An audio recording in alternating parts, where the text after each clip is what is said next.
Chama cha Demokrasia na Maendeleo Chadema kimesema mpaka kufikia hivi sasa hakina taarifa za alipo mjumbe wa baraza kuu la chama hicho Hilda Newton baada ya kukamatwa siku ya jana akiwa eneo la mahakama ya hakimu mkazi Kisutu jijini Dar es Salaam.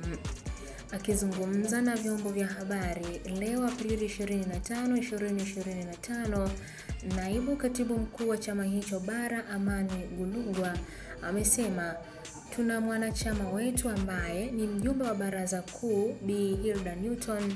Kama ofisi zetu za chama hatuna taarifa zozote zilizo rasmi zinazoonyesha kwamba Hilda Newton yuko wapi.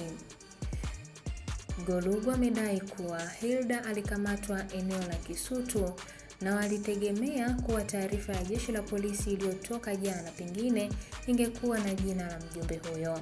Jana kwenye taarifa ambayo Afande Murilo alitaja majina ya viongozi wa wanachama ambao wapo kwenye mikono ya jeshi la polisi, na pia alitoa taarifa kuhusiana na mtu mmoja ambaye ameokotwa kwenye ufukwe wa Koka Beach.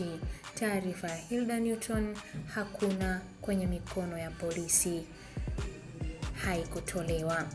Mimi ni Irene Nziku na hii ni Ambwene Media.